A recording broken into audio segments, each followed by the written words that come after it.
नमस्ते। मैले यसअघि हालेको भिडियोमा निर्वाचन आयोगका सहायक प्रवक्ता कुलबहादुर जीसीज्यूले चाहिँ समानुपातिक तर्फको मत परिणाम आइसकेको भनेर भन्नुभएको थियो। त्यसमा अलिकति मिसकम्युनिकेसन भएको रहेछ। त्यसमा चाहिँ गणना सम्पन्न भइसकेको तर कम्प्युटरमा एन्ट्री गर्न चाहिँ बाँकी रहेको भन्ने खालको जानकारी अहिले फेरि उहाँले मलाई दिनुभएको छ। मैले फेरि उहाँसित अन्तर्वार्ता गरेको छु। उहाँले के भन्नुभएको छ भने भरेसम्ममा एन्ट्रीको काम पनि सकिन्छ र सदरमतको अन्तिम परिणाम चाहिँ भरेसम्ममा आइसक्छ। अहिले चाहिँ एन्ट्री गर्ने काम भइरहेको हुनाले गर्दाखेरि त्यो सदरमतको परिणाम बढ्दै गएको भनेर अहिले उहाँले मलाई जानकारी दिनुभएको छ।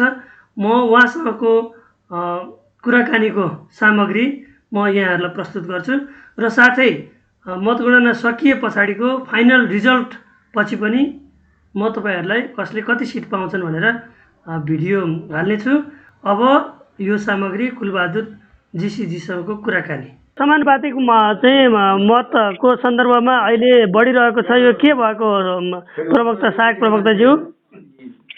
यसमा खास के हो भने आज दिउँसै नै सबै निर्वाचन क्षेत्रको समानुपातिक तर्फको मतगणना सम्पन्न भइसकेको छ।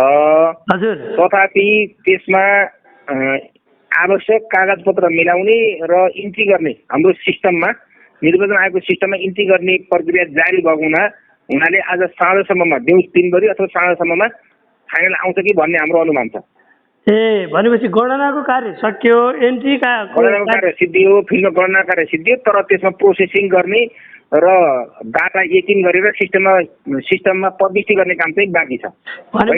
अनुमानित चाहिँ 1 करोड कति लाखसम्म हुन सक्छ सदरमत अनुमानित अहिलेको अनुमानमा? अब सदरमत अहिले ठ्याक्कै भन्न सकिन्न। अहिलेसम्म 1,07,93,947 देखिन्छ अहिले हामी बोल्दै गर्दाखेरिसम्म। हजुर।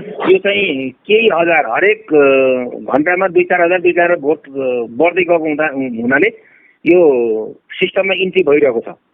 भनेपछि भरेसम्ममा अब यो कति समय लाग्छ सहायक प्रवक्ताज्यू? अब आज साँझसम्म सबै निर्वाचन क्षेत्रबाट सबै तथ्याङ्कहरू प्रविष्टि हुन्छ भन्ने हाम्रो अनुमान छ। हामीलाई त्यही जानकारी भएको छ। साँझसम्म फाइनल हुन्छ भन्ने अनुमान छ। हस्, धन्यवाद सहायक प्रवक्ताज्यू। हस्, थ्याङ्क यू।